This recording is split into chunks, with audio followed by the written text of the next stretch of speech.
মৰমৰ ছাত্ৰ ছাত্ৰীসকল, আজি শংকৰদেৱ শিশু নিকেতনৰ গণিতৰ আদি পাঠ প্ৰথম মানৰ বাবে গণিতৰ যি পাঠ্যপুথি তাৰ আমি ৮ নম্বৰ পৃষ্ঠাটো কৰিবলৈ লৈছোঁ। ৮ নম্বৰ পৃষ্ঠাটোত কি দিয়া আছেনো? আমি দেখিছোঁ ইয়াত একে আকৃতিৰ কিছুমান বস্তু দিয়া আছে, ছবি দিয়া আছে, যিবিলাক ছবি আমি মিলাব লাগে। এতিয়া এই বস্তুটো চোৱা, এই বাকচটো আৰু এই বাকচটো একে ধৰণৰ হয়নে? চোৱাচোন কেনেকৈ। ইয়াৰো এখন মুখৰখন এনেকুৱা, এইখন মিলাই থোৱাই আছে। তাৰপিছত এই বটলটো চোৱা, আৰু ইয়াৰ লগত এই বটলটোৰ মিল আছে হয়নে? এই বটলটোৰ পৰা এই বটলটোলৈ তোমালোকে কি কৰিব লাগিব? এনেদৰে এডাল আঁচ টানিব লাগিব, এনেকৈ স্কেল দি টানিলে দেখিবলৈ ভাল হ'ব। তাৰপিছত তোমালোকে দেখিবা এই এটা বেলুন হয়নে? গোল, এইটো বস্তু গোল, আৰু ঠিক এই বস্তুটো তেনেধৰণে গোল। গতিকে ইয়াৰ পৰা ইয়ালৈ আমি আঁচ টানিম।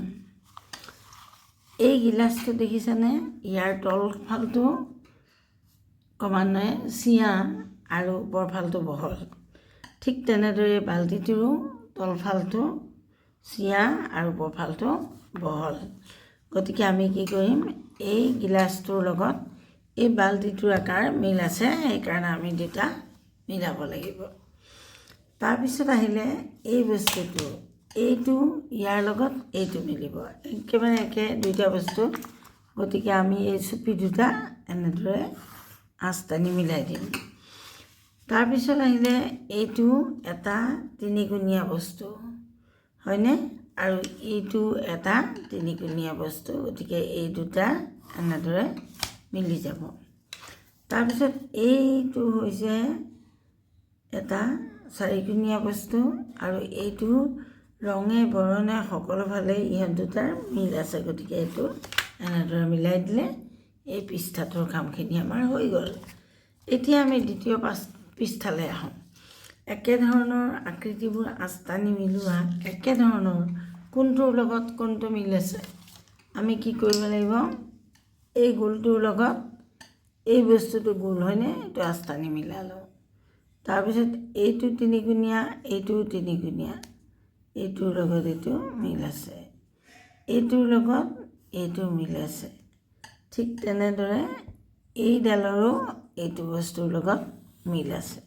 গতিকে আমি এইটো আকৃতিৰ দুটা বস্তু পালোঁ। এনে আকৃতিবোৰ মিলোৱা। এতিয়া চোৱা, এইটো এফলীয়া আধা ফাল নহয়নে? এইটো আধা ফাল চোৱা, এই দুটা মিলি যাব।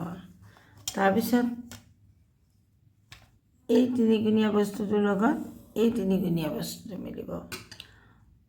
এইটো এনেকুৱা আৰু এইটো এনেকুৱা, বস্তু একেটাই, কিন্তু তাকে আমি বেলেগকৈ ৰাখিছোঁ। তাৰপিছত এইটোৱে মিলি গ'ল, হৈ গ'ল। এইখিনি নিশ্চয় বুজি পাইছা। এতিয়া তোমালোকক দিয়া হৈছে আটাইতকৈ সৰু আকৃতিটোত ৰং কৰা। এতিয়া প্ৰথমতে আমি আটাইতকৈ সৰু আকৃতিটো কোনটো চাই ল'ব লাগিব। ইয়াত 3টা বল দিয়া গৈছে, আটাইতকৈ ডাঙৰ এইটো, তাৰপিছত এইটো, তাৰপিছত এইটো। গতিকে আমি এই বলটো ৰং কৰিব লাগিব। এইটো ৰং কৰিবা তোমালোকে কিতাপত ধুনীয়াকৈ। তাৰপিছত ইয়াতো আটাইতকৈ সৰু হ'ল, আটাইকেইটা একে, কিন্তু ইয়াত আটাইতকৈ সৰু হ'ল এইটো। গতিকে এই দুটা ৰং কৰিলা। এতিয়া আটাইতকৈ ডাঙৰ আকৃতিটোত ৰং কৰা, একে, খালি ইয়াৰ চাইজকেইটা বেলেগ বেলেগ। চবতকৈ ডাঙৰ এইটো, গতিকে ইয়াত ৰং কৰিম। ইয়াত চবতকৈ ডাঙৰ এইটো, গতিকে ইয়াত ৰং কৰিম।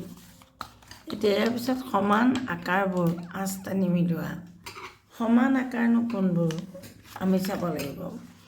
সমান আকাৰ এইটোৰ লগত এইটো মিল আছে, এইটোৰ লগত এইটো মিল আছে, চোৱা সমান। ঠিক তেনেদৰে এইটোৰ লগত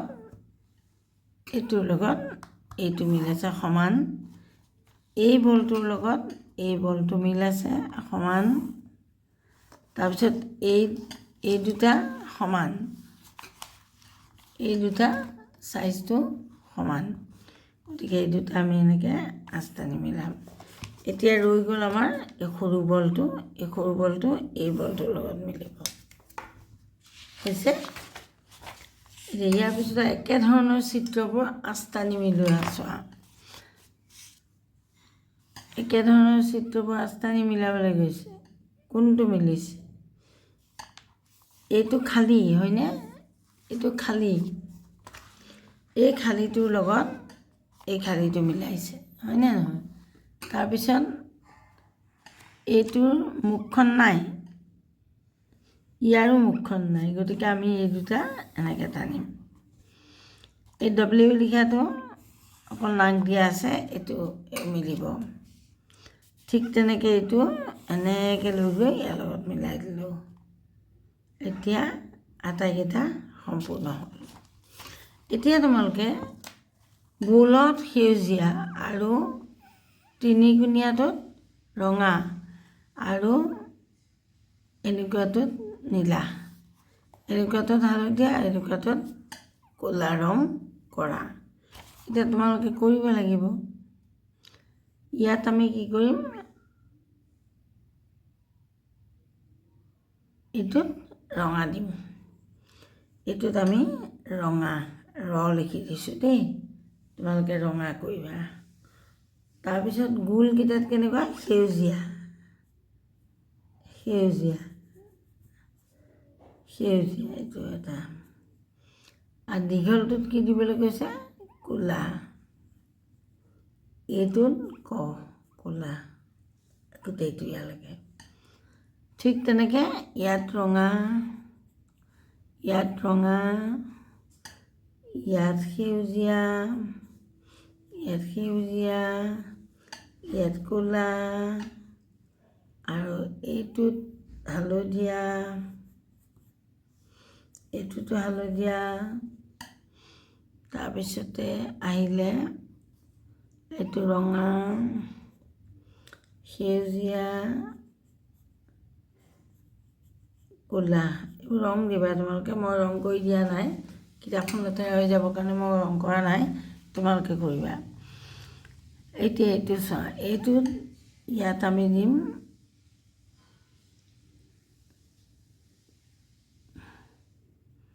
এইকেইটাত ক'লা, এইকেইটাত ক'লা, এইকেইটাত আমি দিম ৰঙা। তাৰপিছত এই ডাঙৰটো স্কোৱাৰটোত কি দিম আমি? নীলা। ঠিক তেনেকৈ ইয়াত আমি কি দিম? সেউজীয়া, সেউজীয়া, সেউজীয়া হৈ যাব। এইখিনিলৈকে আমাৰ আলোচনা হৈ গ'ল। এতিয়া এই পৃষ্ঠাখিনি কামখিনি তোমালোকে সুন্দৰকৈ শ্ৰেণীত যেতিয়া কৰিবলৈ ক'ব তেতিয়াহে কৰিবা। তোমালোকে চোৱা, ইয়াত লিখিছোঁ মই ৰ মানে ৰঙা, ইয়াত লিখিছোঁ মই শতেকেৰে সেউজীয়া, এইটো সেউজীয়া, ইয়াত লিখিছোঁ ক মানে ক'লা। ঠিক তেনেকৈ ইয়াত লিখিছোঁ হালধীয়া, ইয়াত লিখিছোঁ হালধীয়া, এইটো ক'লা, এইটো সেউজীয়া, এইটো সেউজীয়া, এইটো ৰঙা, এইটো ৰঙা হৈ যাব।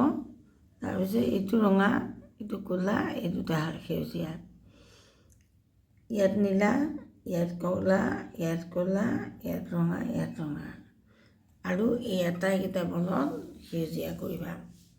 এতিয়া মই ভাবোঁ তোমালোকৰ অসুবিধা একো নাই, খালি তোমালোকে এই পৃষ্ঠাটো মিলাওঁতে ছবিবোৰ খুব সাৱধানে চাবা, কোনোটোৰ মুখ নাই, কোনোটোৰ নাক নাই, এনেকুৱা ধৰণৰ যি আছে মিলাই মিলাই আঁচ টানিবলৈ কৈছে, গতিকে তেনেধৰণে মিলাই আঁচ টানিবা।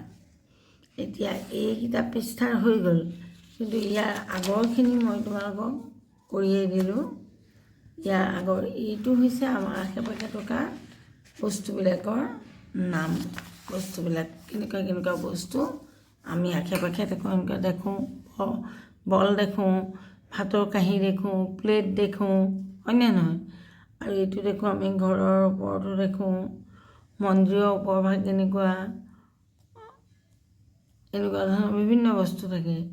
এইটো বাকচ তেনেকুৱা, এইবিলাক বেলেগ বেলেগ বস্তু। এইটো এটা লুডু গুটি, এইটো এটা হৈছে বল। এই সকলোবিলাক তোমালোকে দেখি থাকা চাৰিওফালে। আৰু এই দেখি থকা বস্তুবিলাকে তোমালোকে এটা কাম কৰিবাচোন, তোমালোকে ঘৰত যিবিলাক বস্তু আছে বাচন বৰ্তন সেইবিলাক চাবা, চাই পেলাই তাহাঁতৰ আকৃতিবোৰ নিজে উলিয়াবলৈ চেষ্টা কৰিবা। এই ক্ষেত্ৰত তোমালোকে শুদ্ধ হৈছে নে নাই সেইটো চাবৰ বাবে ডাঙৰ সহায় ল'ব পাৰিবা। আজিৰ ভিডিঅ'টো ইমানতে এৰিলোঁ। প্ৰথম মানৰ গণিতৰ 8 নম্বৰ পৃষ্ঠাৰ পৰা আমি কৰিলোঁ কেই নম্বৰলৈকে 8, 9, 10, 11, 12, 13 নম্বৰ পৃষ্ঠালৈকে আমি কৰিলোঁ। 8ৰ পৰা 13 নম্বৰ পৃষ্ঠালৈকে কৰিলোঁ। মই ভাবোঁ তোমালোকে একো অসুবিধা নোপোৱা এইটোত। ঠিক আছে, আজিলৈ দিনলৈ এৰিছোঁ। এইখিনি বিদ্যালয়ত বাইদেউ যেতিয়া কৰিবলৈ দিব আচাৰ্যই তেতিয়া কৰিবা দেই।